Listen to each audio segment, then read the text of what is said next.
Hi, sheep friends. Welcome back to Feed the Sheep podcast. I'm your host, Kelsey Keeling of Balanced Ruminant Grazers.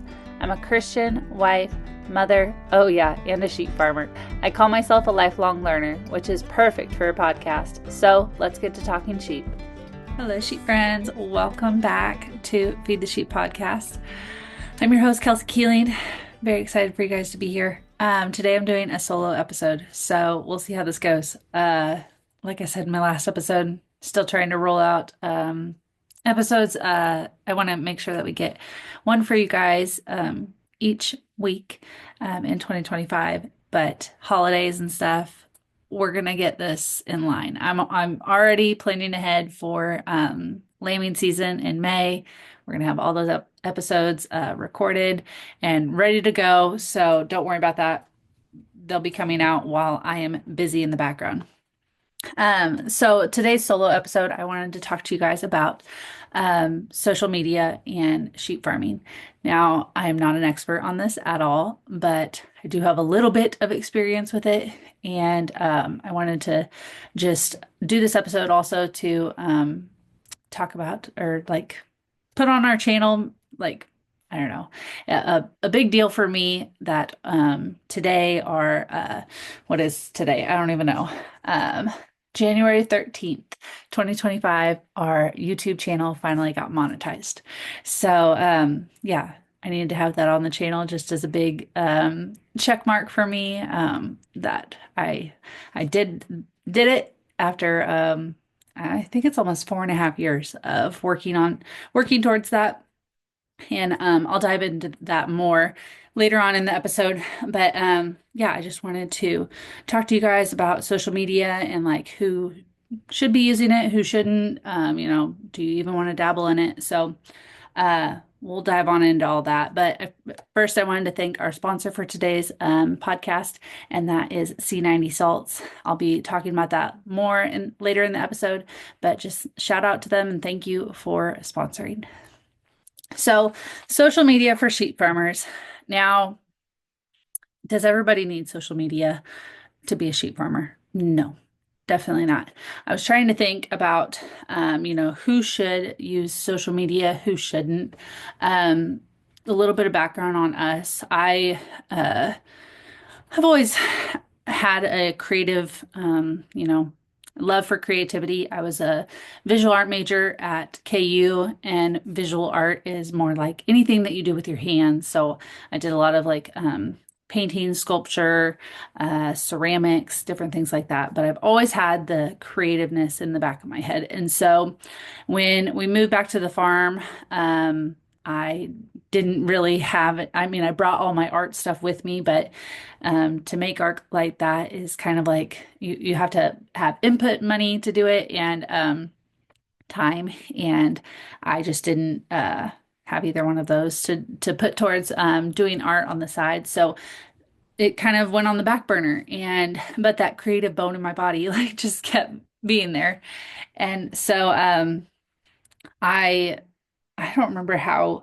I think we had watched Justin Rhodes videos, Ryan and I, way back. I mean, this is like 5 or 6 years ago, and just had kind of watched some of his stuff on YouTube. I think his one of his tour across America. I don't remember if that was a YouTube series or if it was a movie. I think it was like kind of like a little movie that he did. But we watched that, and I remember Ryan saying at the kitchen table, he's like, "Well, we should do that. We should just be YouTubers and follow our journey because we're always, doing exciting, crazy things." And I was like, yeah, let's do that. So we first started off in YouTube as like more of like a vlog channel and like had our kids in the videos, and they were just short videos. I had a daycare at the time, so I was not on the farm Monday through Friday, and then I was on the farm for the weekends with kids, mind you, a like 1.5-year-old and then a newborn. And so it was very like just, getting my feet wet kind of a thing, doing videos on the side. I was editing all of them off of my phone because I didn't have a computer at that time. And so I was editing them on my phone, and then we didn't have Wi-Fi at our house, so I would have to go to either our church or to McDonald's in town and upload these videos. But I knew that I wanted to do it because it was just, I don't know, something about it. I wanted to share our journey, and so it was very slow at the start, but as I kept going, I got more momentum. We originally had, we were in a cow-calf operation, so I was sharing some of that. And then just in the last year, I think I kind of pivoted to only sharing about our sheep. And that is where I feel like in social media, you get the reward. I'll leave in the description box and I might talk about it more. The tools that I used to, like a course that I took to, and another podcast a couple podcasts that I listened to. If you guys are interested in diving into social media, podcasts and stuff, those resources that I use to figure out what I was doing and what I wanted to do with my social media and where I would get the best bang for my buck.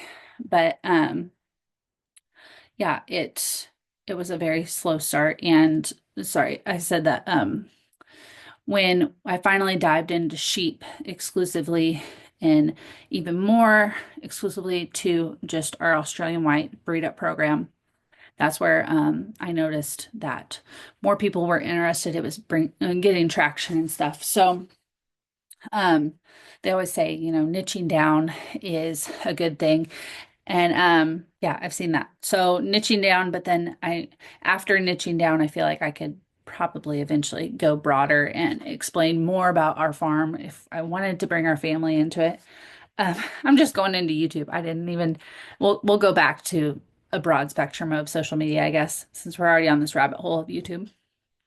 But like I said, at first our YouTube videos were more of like a vlog family style.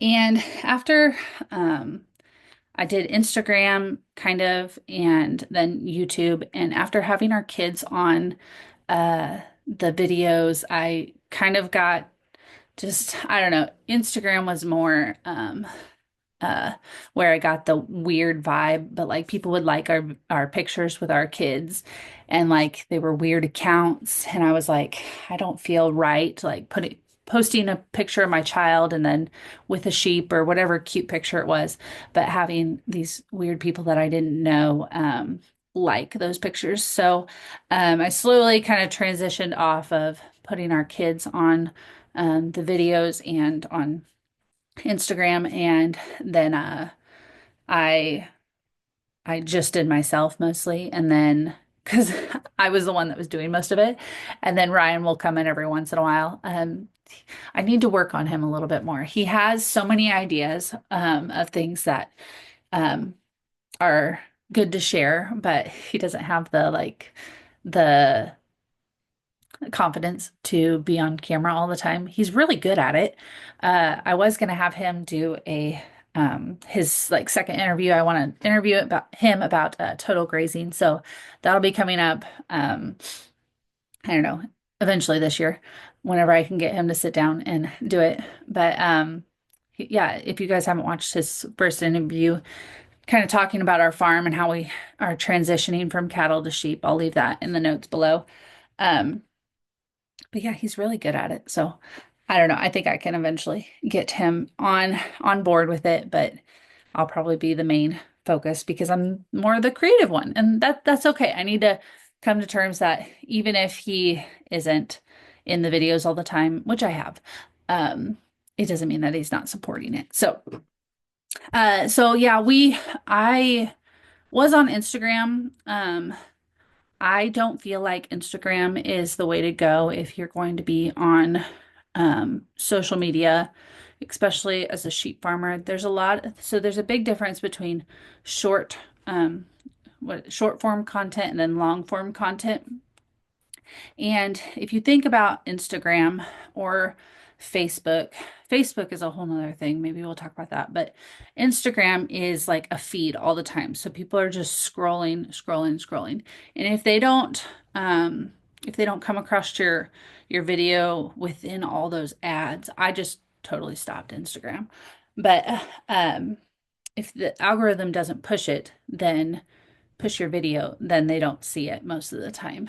Um, and so, and then also, I think TikTok's like that. I didn't even dive into TikTok. I decided to steer very clear of that just because I didn't need to stretch myself super thin. From what I've heard, TikTok is like a good way to get noticed because the algorithm is pushing your content to new people all the time, but they're just short videos. And I feel like where you get the meat of like getting people to know you is through those longer form videos. And like I said, I'm not an expert at this. I have just done it for 4.5 years, 5 years, and I've done the bad, or not the bad things, but I've you know done things that haven't worked, and done things that have had a little bit of traction. So that's why I'm sharing this. So Instagram, I could go on and try to do Instagram again. I just don't want me personally to be sucked into Instagram and like scrolling. I just don't want my time to be in that. And like I said, it's just a like you have it's a the more that you put out, the better your content will do. And that's how YouTube is too. But I don't want to be doing like little videos all the time. I would rather do like this, like longer videos that people get to know me better, or get more information out of it. Um, yeah, yeah. Have actual like meat to the meat. I guess we're on a sheep podcast. The meat of it. You guys know what I mean. So if you were going to do any form of social media, and I guess I didn't, let's step back really quick. Who should do social media? If you are a breeder, I feel like you should. If you're going to try to be selling your stock, if you're a commercial producer, I don't think you have to unless you have something else that you want to share. Um, I don't know. I guess it's different. I don't know what I would do in that situation of like if I would even bother with it if you're just a commercial producer and you are just trying to take them to the sale barn. I don't think that I would dabble in it. I think I would just, you know, put your attention elsewhere. My goal with it, I guess, is to make connections with people and build a network that of people that I don't know, I know and they know me. And yeah, if you guys don't know our story, like we got our first set of sheep and brought them home, and they had and okay, let me finish that. They had a abortion disease and we didn't know what that was. We were new to sheep, figured it out, got them off of our property as fast as we could, which was like 3 days, so thank goodness it didn't have any effects on us. But if we wouldn't have done that, we wouldn't have been able to find that out, what would our operation look like? And I just I want to be the person that helps somebody when they're getting into sheep like that, like so they don't have to go through that learning curve that we did. We also had Greg Judy had some interns. This is 3-4 years ago now. Ben and Isaac, and Ben did a YouTube channel, and they did like weekly Q&As, I think on like Sundays or something. But Ryan and I mean, we would be out in the field. I think they did them on Instagram now, that I'm Instagram Live or something. But Ryan and I would be out in the field doing chores, and both of us would be like listening on our phones to these to this Instagram Live, and then we'd be asking questions about sheep and what do you guys think about this? I think they like did a topic, and then they would do like open questions.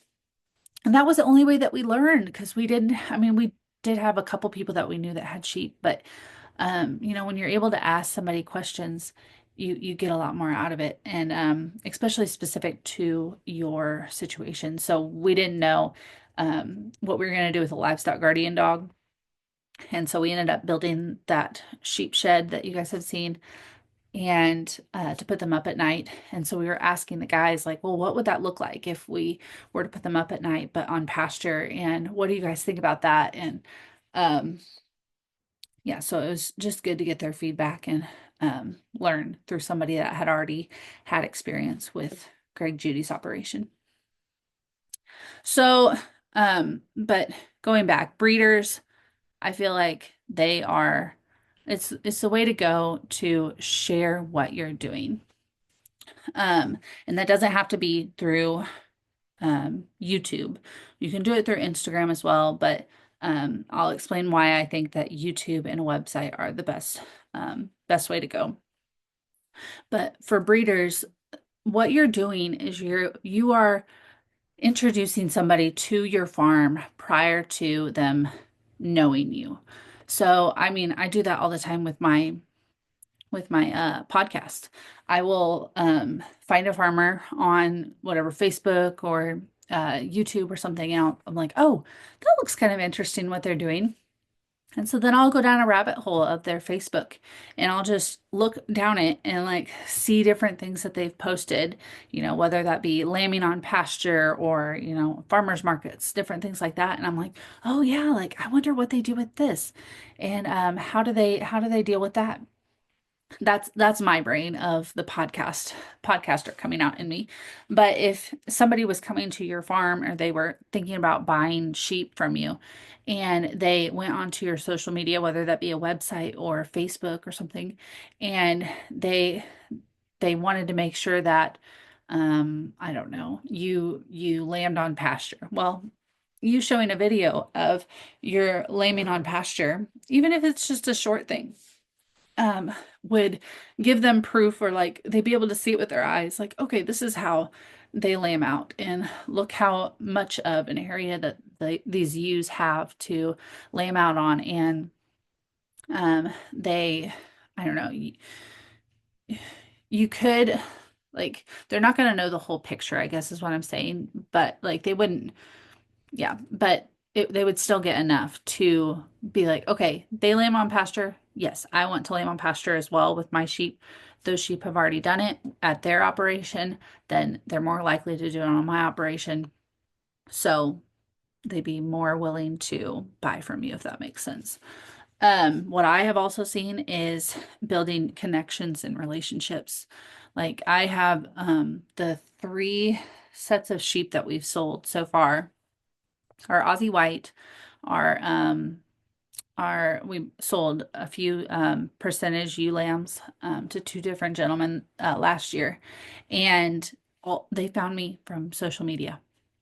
One was in Oklahoma, one was just um, like 30 minutes away from us, and then the gentleman that bought our Australian White ewe, he's a part of the association that we're a part of, but he drove all the way up from Mississippi to buy a sheep, from like 12-hour drive to buy a sheep from us. And I would 100% credit that to him being able to go back on my videos and see how we run our sheep, get to know me a little bit through the way that I talk and the way that I explain things, know that I'm an honest person, and him being willing to say, yes, I have seen this gal. I feel like I trust her with the stock that she's raising. I'm willing to drive 12 hours to come get this sheep.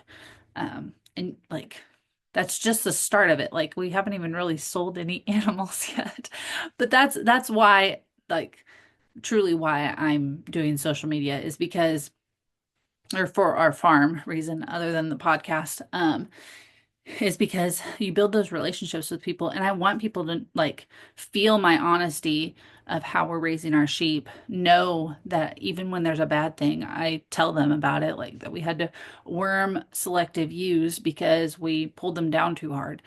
People like trust you more when you tell those, or like, you're honest with them. And yeah, they can feel it through videos, and they I feel like they can't feel that as well through Instagram posts.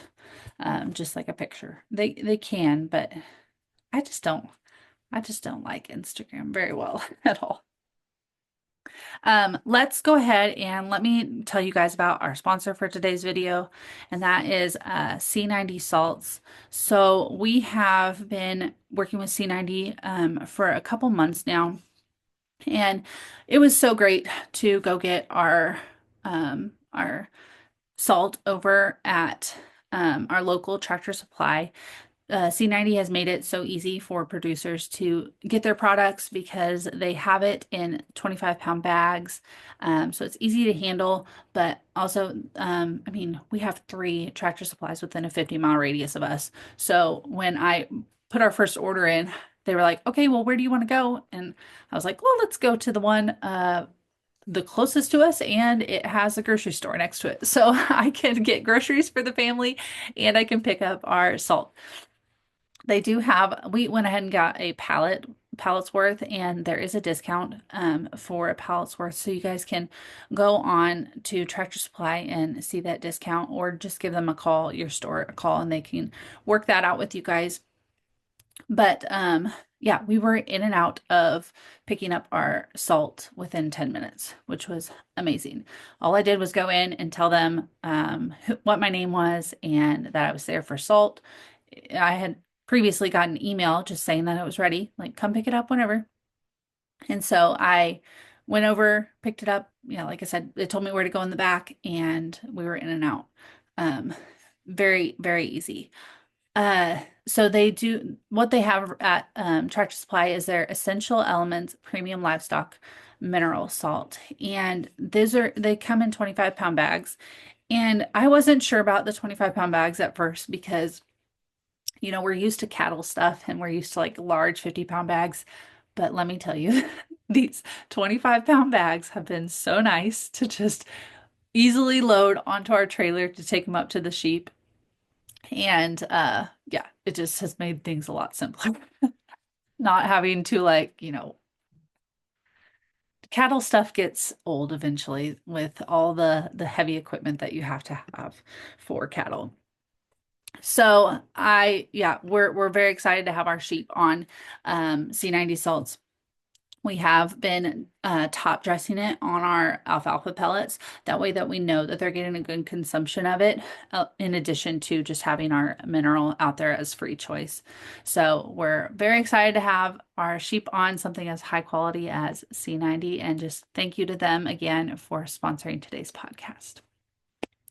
So let me go into why we do YouTube and website, why that's my number one picks for you guys. YouTube and Google are, well, Google is the number one search engine, is what I have learned through these courses. Like I said, I'll leave stuff in the notes below that you guys can check out, things that I've used or found helpful for me, even building a website or doing my YouTube channel.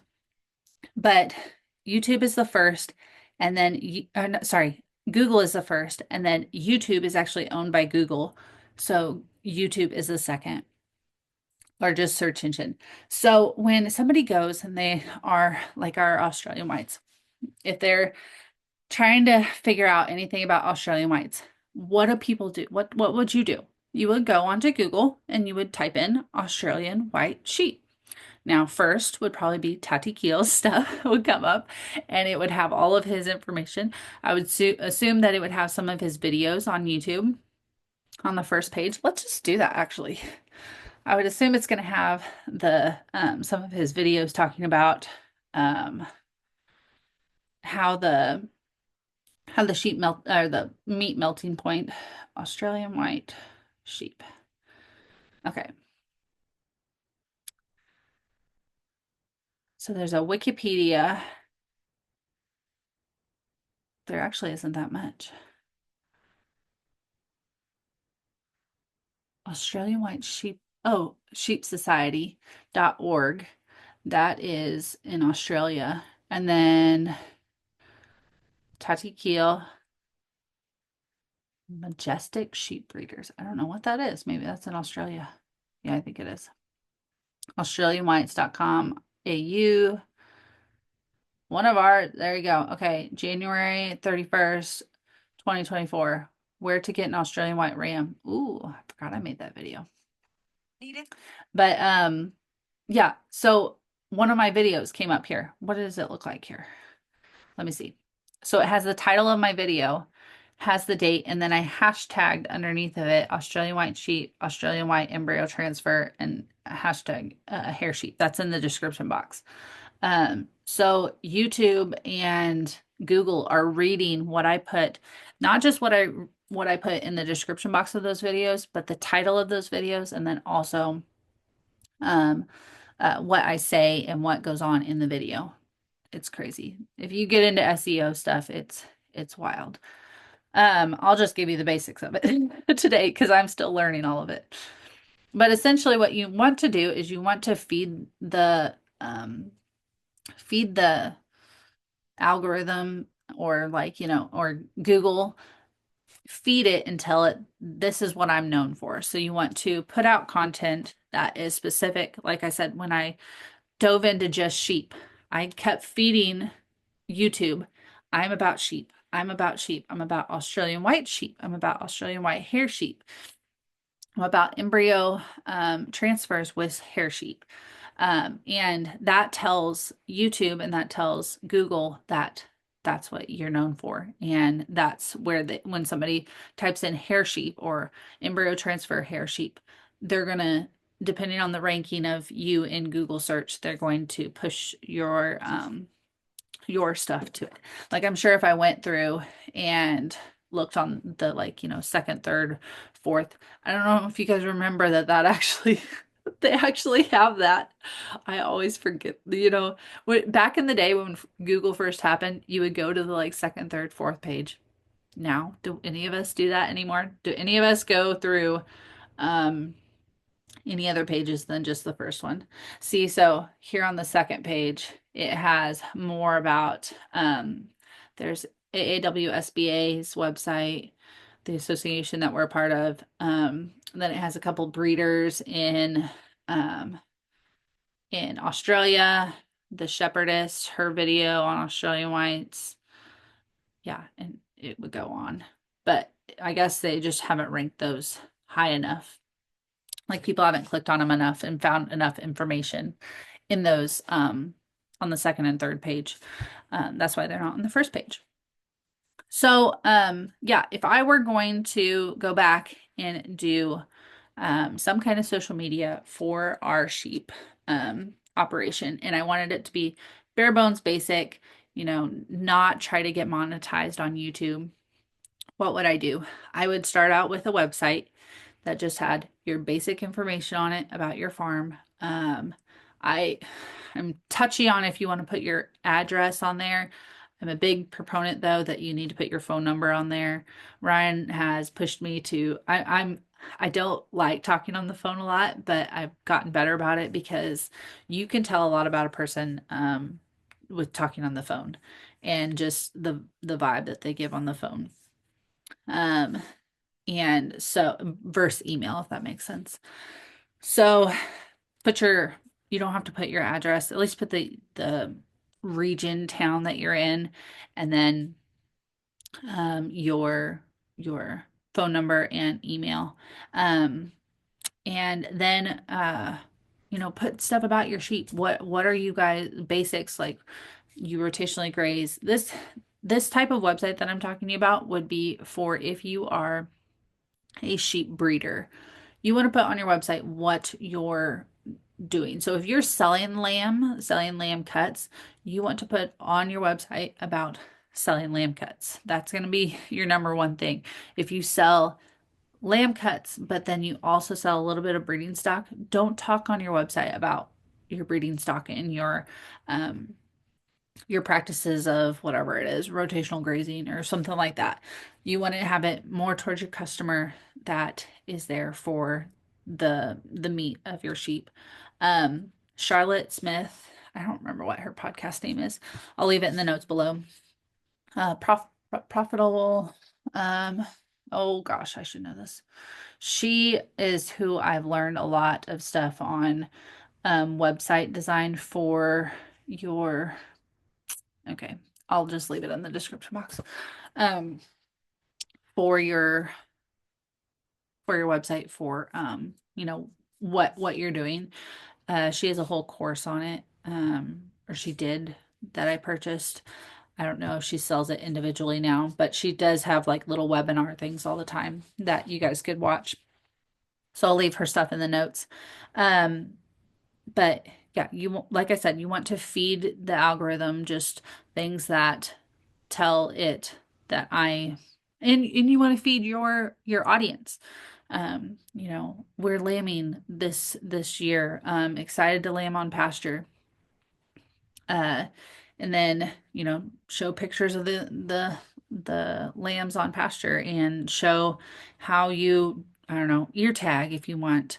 Um, all of that, even if it's not like daily, or weekly, when I am a buyer and I want to come look at your farm or I stumbled upon your farm, I want to be able to see some of the basic things that you guys do and yeah, get to know you a little bit better before I call you and ask you more in-depth questions.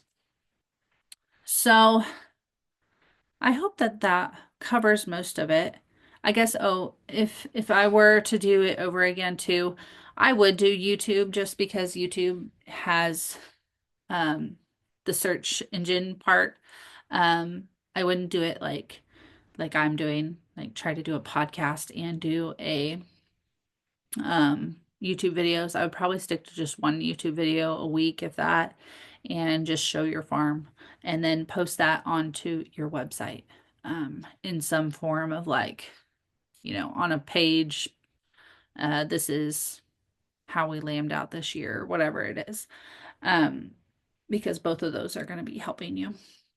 Blogs are still relevant from what I have learned. Even though a lot of people don't read blogs, that's why I went with the YouTube um, route, because a lot of people watch video. They're more apt to watch a video about sheep than like whatever. If I'm talking about how we castrate our lambs, people are more apt to watch it than to read a blog post about it. But that would 100% be relevant for your future customers if you're a breeder. They kind of get to know what you do with your lambs if you vaccinate while you're castrating. Um, all of that's very important, I guess, or would be important to do. So yeah, I hope that that all helps somebody out. If you guys are interested in doing social media, if you have more questions about it, you're welcome to whatever, email me. Monetization, last little tidbit, monetization on YouTube is hard, especially for farmers. Um, Thankfully, I kind of figured it out enough to realize that I needed something. If I wanted to be monetized on YouTube, that I would have to do something that would get more watch hours than just everybody watching a 15-minute video on me talking about where to get an Australian white ram in the US. So that's why I also added in the podcast with longer form content. And I'm excited to see where it goes. It's not, let me tell you guys, it's not going to pay great. I'm just excited as an accomplishment that I set out to do. I actually set out to do it last year, and I said by my birthday in March, I am going to have this podcast monetized. And I did not, I didn't, I shake my head because I didn't believe that it was possible. And God willing, it was possible. And here we are at January 13th, and this podcast finally got, or this YouTube channel finally got monetized. So, um, but yeah, it was a long, hard road of 4.5 years of trial and error and hard work and learning. But I'm excited for what it has to come, because like I said, the podcast isn't just to put out a podcast. It's like to make connections, to learn, and build relationships with other sheep farmers, and that gets me excited. That gets me like, yeah, let's do this. Like I'll go talk to people over and over and over. I want to be so much of like a sponge. And then like I said also, that I want to share that with you guys, be that for you guys, that helper that teaches you along with me on different things, ask the questions that any new sheep farmer would want to know, or intermediate sheep farmer. I talked to a couple of my mentors, and one of them, I asked him a question about, I can't remember what it was, grass tetany, I think this last year, and he's like, I've never ran across that. Like, I don't even know what to tell you. I ended up going on another podcast to find it. While we're at this, the very end, I'm going to tell you guys really quick, and then we'll close this out. A couple podcasts that I do listen to for sheep, and those are the Grazing Sheep podcast. Sheep Stuff You Should Know. If you don't know them already, go listen to them. They're great. I don't know, just a wealth of knowledge. I just dabbled into these two, American Sheep Industry Association. The guy that does that, oh my gosh, he's super professional. Um, yeah, you can tell that he knows what he's doing. But they're actually really good. I think they're like shorter episodes. They're not like, no, those are hour long. Okay, well, they're still good. And then this other one I haven't dove into a whole bunch, but the Sheep Show podcast with Jill Noble. And I know that there's more than just those, what is that, four? But the sheep and goat one, profitable sheep and goat, I haven't delved into theirs, but always good, always good.